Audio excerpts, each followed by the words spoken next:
Ladies and gentlemen, we're back in the team room where we've been before. Actually, have we? I think we were on the deck last time. Yeah, we've been on the deck so many times in the past years. I don't know how many years, but except for Armand. But anyway, Agera FS 2000, still officially the name. Yeah.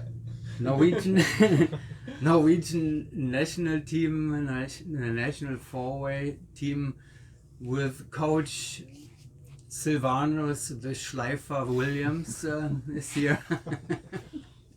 I'm not sure if the Norwegians know what Schleifer is. Yeah, we're going straight to the topic. Yeah, you can explain this. I don't know if I can explain it 100%, but because then we are straight at the topic, because the main topic of the I think today's will probably be this one here. it's a German word, Schleifer, and I think it's kind of aimed at slave driver. Oh. Schleifer, yeah, that's more like drill master or something like that. You know, Schleifer, slave driver would be Sklaventreiber. Oh, okay, so it's more there's of a a drill specific master. word for that. It's yeah, like drill master. I do like my drills, yes. And he is drilling you, right? I saw that. Heard block 8 is up again, coming. Anyway, so we have the story that Mr. Solly, let's call him Solly. Let's just call him Solly, right? That Solly is coaching those guys, and this sign here has already been in the team room when you were coaching the Germans not too long ago. Or No, I mean, to be honest about it, we knew that Thomas from Airbus was arriving here, so we purposely put that up, knowing that he would walk in here at some time and see that, you know. Ah, I see. That's that So story. it was a little cheeky, you know. Yeah. Have a little bit of fun rivalry, but that goes back one step before that, when we were setting goals for next year, and I was trying to work out how many jumps we're doing, how much tunnel time, and while we were discussing it, somewhere in there, Shetel said, "Oh yes, and beat Germany." So he did bring that up. So Okay. I think it came from over there. oh, was it over A little there? bit more, but yeah. Well, sir, somebody in the team said, "Oh yes, it must be Nadia." Said, "Yes, and beat Germany too." So I said, "Well, great. We should always have something that we're striving for. You know, I mean, it's a realistic goal. It's a fun one to target, and so." And it has reason. It's pretty. We are all dressed like winter stuff here, Yeah. but it's getting warm here in the team room. It's cold here. It's like cold like in Norway, right? Yeah. Is it colder here or in Norway at the moment? In Norway. In Norway. Yeah. Okay. By a long shot still. Okay. Anyway, so let's stick with this for a little bit, and then we go more into the personal team stuff. But it's an interesting topic too at the same time, because we just had this Wemby Namic competition in France. Wemby Lille becomes very popular. Grows a little bit every year, and I had this conversation with Sven Ebens. Fireflash, former Hayabusa member. Everybody loves him, including myself. It's always interesting conversation, and he was with his team at both events. They were Minamic, and then afterwards, in the last weekend, the traditional Roosendahl event, the ISR Grand Prix. And he brought this up. Actually, we talked about the format, one-on-one duels, and he mentioned that teams have on traditional competition have those duels anyway. You pick your player. It cannot be just always SB Hayabusa, because why do you go to World Championship? It's a competition. So you've experienced that in the past. Tell us about your experiences with that, which some of the teams that you were picking as your opponents or nemesis or whatever you call it. You had some of the, Armand is a little bit, we talk with you and about gymnastics in that, or trampoline, right? Yeah. Yeah, I'm sure you have that there too. But so, who were your nemesis of the past? Yeah, we had a couple of ones, but back home in Norway we had Norgis. And still do. And still do. They show up on the nationals and here and there, and they go everywhere. Quit that, guys. So that's been a very good duel. against them. So you know that from the way you know from the beginning, you will have 10 rounds, not only 2 rounds. When we make 2 rounds, only your bad jump is history or your best jump is history, whatever. You have only 2 rounds, but you know from the beginning it's 10 rounds. Yeah. So we had them in the I think this outdoor nationals was the first time that we actually beat the more or less the original Norwegian lineup. So that was quite a nice goal for us. I think most were cheering for us for some reason. I don't know, but very cool. And then going back to Dubai in 2021, I think. Yeah. That was the Canadians that we after 10 rounds were tied. And you knew that before? You had them already as your we didn't kind of know their target? levels. No, Okay. no, we went there. We had no clue of any teams, I think. And but they were very nice, so we talked a lot to them throughout the competition, and it went a bit back and forth. And so when it ended tie, it was a lot of fun. And so we were already almost having a beer together, and they came and said, "Okay, it's tied after the 10th round, so we have to do one more." And then they beat us there in the tiebreaker. And then we also went to Arizona last year for the World Meet and met them again. And then we came. It was very close. I don't remember. We tied after 10 rounds. We tied them, but we scored the highest, like the tiebreaker, or not the tiebreaker. Oh, so it was tie and score, right? Yeah, it was tied. It was Yeah. tied. But I forgot that. You're just reminding me of that. Yeah. but at the we had World the Meet, highest scored round, so we technically won. Beat them in position. Yeah. but those rules, the tie-breaking rules, don't apply any longer in the rest of the field. It's only for the medal positions, right? Officially. No, I don't know, because the way the position was, Norway was listed as a position higher than Yeah. Canada. Oh, This is the Yeah. jump off. They don't do the jump off Mhm. besides for the medal places, I think. Unofficially, kind of, they applied the same rule. Yeah. But also, so when you went to Eloy, you had your opponent already pre-picked. So you didn't know after 10 rounds like in Dubai. This time you knew you had picked them already before. So this is our... But we also ended up in a pretty close fight with the Netherlands as well in Eloy. Mm-hmm. And we ended up coming on top. I can't remember how many points. So we've been pretty close with them after that as well. Like we met them in Slovakia in the Indoor World Championship. Mm-hmm. And then unfortunately they got the best of us, but yeah. And that is not it's not a battle for the first, second, third, whatever place. It's in the middle of the field, but you are literally picking, you know who you're competing with. You've seen them before, you know them, and you have those, except, I mean, the difference is you have 2 rounds, at one meet two, and then you get a new opponent, and then another new opponent for 2 rounds after the qualification rounds. And here, I have 10 rounds to beat their ass. Right. Okay. Interesting, and I didn't make this up because of the conversations. This really comes up because of this. So, so you have now explained your nemesis and opponents in the past. Let's go to the future. Because there is some seriousness about it. Of course, it's serious. You want to go to a world meet or any competition, and you want to challenge somebody, and you want to be challenged, right? It would be boring just to go there for vacation or whatever. So you're training for. We are here now for some good training. But let's talk. So we picked this up. How was training so far? We are coming slowly to the end of this camp, right? Yeah. Nadia.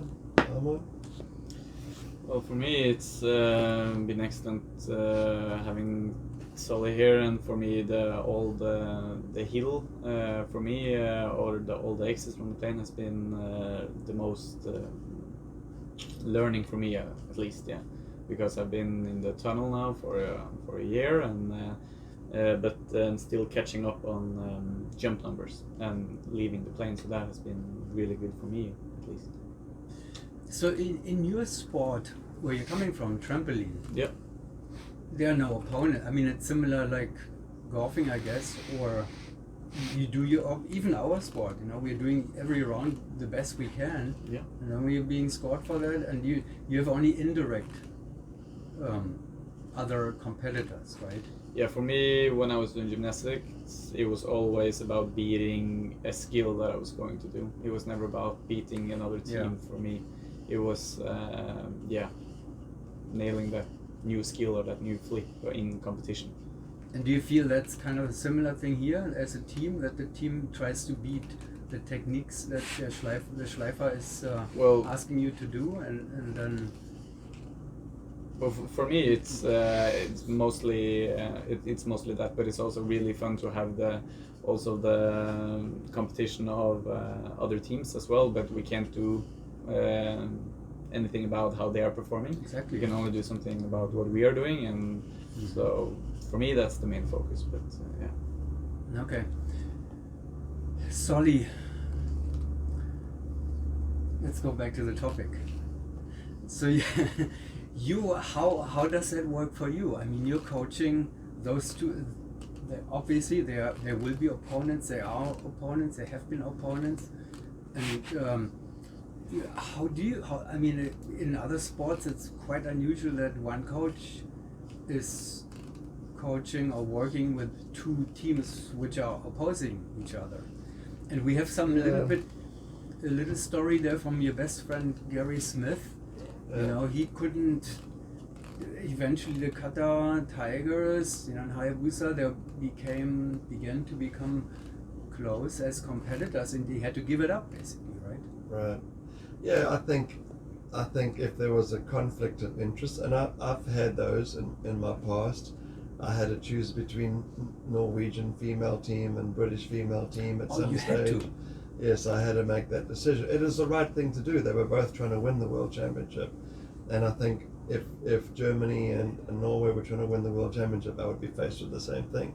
In this circumstance, we're trying to finish somewhere between 4th and 10th. I'm just throwing that out there. And I'm including Airbus in that.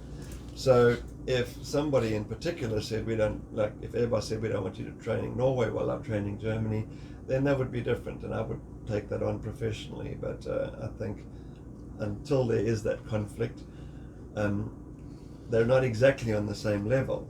Norway's trying to catch Germany. Germany's more evolved. They've been together a lot longer.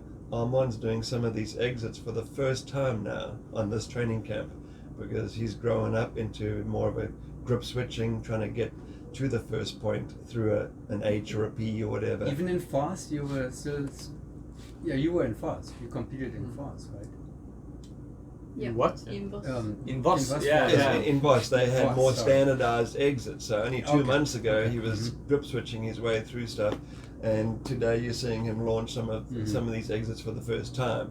So in that respect, obviously, it's unfair to think they can tomorrow go up against Germany, who have been launching these exits for a couple of years or whatever. But I try to keep it fun, you know, me as a competitor, and at the end of the day, I want nothing better than to them to have a huge fight on the day, based on the amount of training they've done and the skills they set, the targets they set.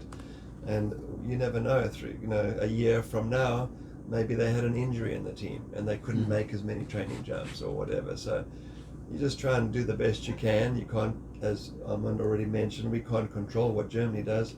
We can only control what we do. But I hope they have a great fight, and I hope it's very exciting, and I hope I'm on the sidelines coaching or watching that, you know. So. Ja, ihr spielt Airbus, ja, auch confusing. They have been together for. Yeah, there's some continuity one there. year longer, right? Yeah, they Felix know is each the other last one. more. They're more evolved as a team. So if this team has to play a little bit of catch up, but we're reaching for the stars, and we've got to go for it. Yeah. Well, then it's Armand who could probably get up, and then do a backflip out of the. So he is. He's got a head start in the gymnastics department. Yeah. Easy to teach him. Easy to Yes, coach him? absolutely. Yeah. No, Armand, he's doing fantastic. And I mean, it's a very hard place to teach and to try and keep a very sharp learning curve. The hill, I mean, we all know the hill is the least trained part of the sport, and he's on tail, which means sometimes you have to leave a little early and be committed. But he's doing fantastic, and I think the team would back me up on that. Yeah. Both teams very similar in other ways too, in many ways, but in 3 boys and a girl, the girls in the same slot, Correct. both in the point slot. Nadia, you know Sarah from Yeah, we met a couple of times or during the world meets, so yeah, we're friends and come along with them.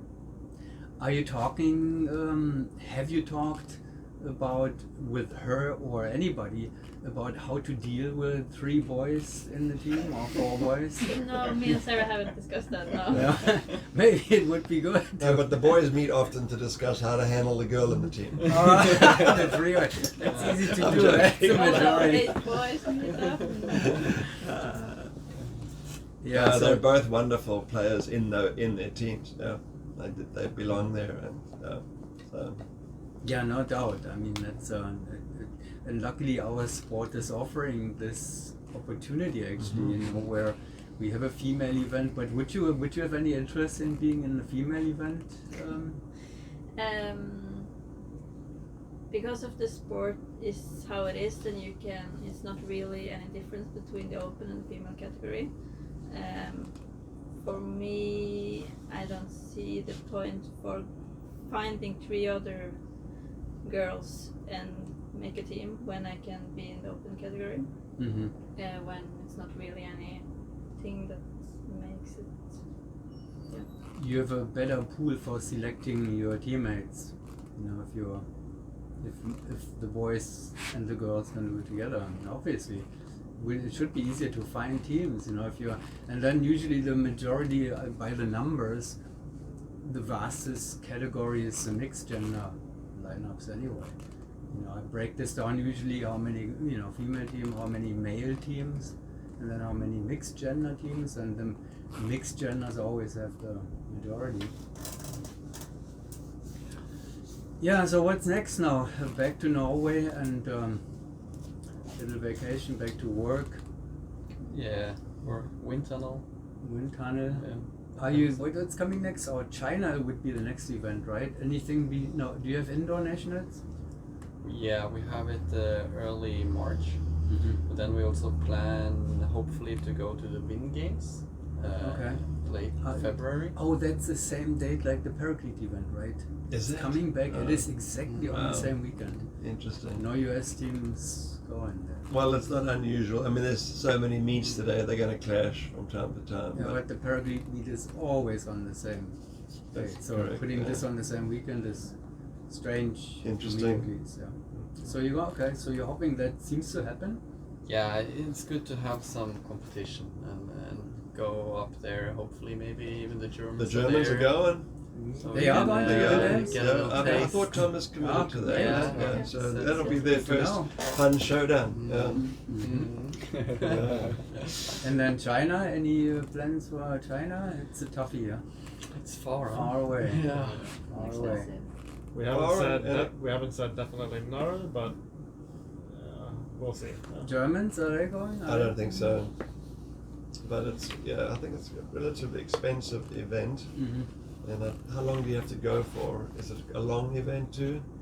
It's not too long, but A week though? 5-6 days. I mean, including travel and whatever, whereas Windor is what, 3 days?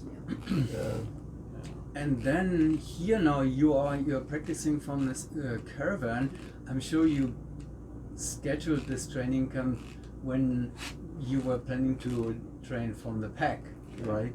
Yeah. So now are you happy now that it's not in Israel? Is it? How do you feel about that? we're happy it's not a pack. Yeah, okay. That's a very diplomatic way to say it. Yeah, I think everybody was kind of inwardly keen to go to Israel and see a different part of the world, and no doubt that was a disappointment in that regard. But I don't think anybody's missing the pack for four-way. Yeah. Yeah. So training here now is some caravan and twin otter, and everybody's happy, even though the twin otter is a beast apparently, because Christopher isn't here for a reason. Who wants to tell the story of Christopher? Is the videographer of the team, and he was fighting with the twin otter, right? Yeah. Oh. He's, I think he lost the fight as well. yeah. What happened? He tried to take the twin otter with him into freefall. Yeah, But no no, wonder he lost. I don't know how you guys want to explain it, but Yeah. basically his hand was too deep into the he got his hand a little too deep into the handle, and instead of it sliding off in a release when he let go of the plane, the hand couldn't come off until the full mass of prop blast and his body weight pulled him out of there. So he's definitely hurt the Okay. joints between his fingers and his palm. But I saw him jumping today. I mean, I made the video with May show it, or the photos. Yes, he so hung he's in a there. trooper then. He's He made 10 jumps today. Yeah. So yeah, he's a trooper. Viking. yeah, but he's resting now probably. He's probably a bottle of whiskey already behind him. For sure. Yeah. Well, all right. So 2 more days, and maybe we see more of you. Maybe we see a few videos. Who knows? We're putting a best of or bloopers. You have the choice. You know, best of or bloopers. Pick one. Both. No. All right. Well, have good luck with everything. Good luck with well, Take it on, friends. We'll Germany. have to be careful now. Thank you. So I just would like to see a good competition. Absolutely. Yeah. Good luck with all your plans and training, and until then, Well, thank you. Good. Thank Thanks. you. Good. thank you.